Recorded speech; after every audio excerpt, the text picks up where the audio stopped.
శ్రీమన్నారాయణ.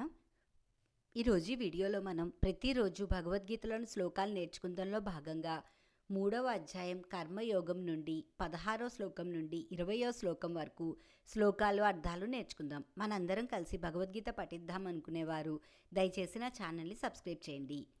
ఓం శ్రీకృష్ణ పరమాత్మనే నమః. 3వ అధ్యాయం కర్మయోగం. శ్రీకృష్ణుడు అర్జునుడికి కర్మయోగం గురించి తెలుపుతున్న శ్లోకాలు అర్థాలు. 16వ శ్లోకం. ఏవం ప్రవర్తితం చక్రం నానువర్తయతి హయః అఘాయురింద్రియా రామో మోఘం పార్థ సజీవతి. 16 శ్లోకానికి అర్థం. ఓ అర్జున, ఇట్లు పరంపరంగా కొనసాగుచున్న సృష్టి చక్రంనకు అనుకూలంగా ప్రవర్తించని వాడు, అనగా తన కర్తవ్యములను పాటింపక ఇంద్రియ సుఖలోలుడైన వాడు పాపి. అట్టి వాని యొక్క జీవితము వ్యర్థము. 17వ శ్లోకం. యస్త్వాత్మరతిరేవ స్యాత్ ఆత్మతృప్తశ్చ మానవః ఆత్మన్యేవ చ సంతుష్టః తస్య కార్యం న విద్యతే. 17వ శ్లోకానికి అర్థం. సచ్చిదానంద ఘన పరమాత్మ ప్రాప్తి పొందిన జ్ఞాని అయిన మహాత్ముడు నిత్యమైన ఆత్మయందే రమించును.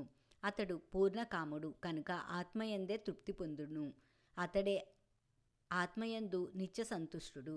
అట్టివానికి ఎట్టి కర్తవ్యము ఉండదు. 18వ శ్లోకం. నైవ తస్య కృతేనార్థో నాకృతే నేహ కశ్చన న చాస్య సర్వభూతేషు కశ్చిదర్థవ్యపాశ్రయః. 18వ శ్లోకానికి అర్థం. అట్టి మహాత్ముడు ఈ జగత్తునందు కర్మలు చేయుకుండుట వలనను అతనికి ఎట్టి ప్రయోజనము ఉండదు. అతనికి సర్వ ప్రాణులతోడు స్వార్థపరమైన సంబంధము ఏ విధంగా ఉండదు. 19వ శ్లోకం. తస్మాదసక్తః సతతం కార్యం కర్మ సమాచర అసక్తో హ్యాచరన్ కర్మ పరమాప్నోతి పూరుషః.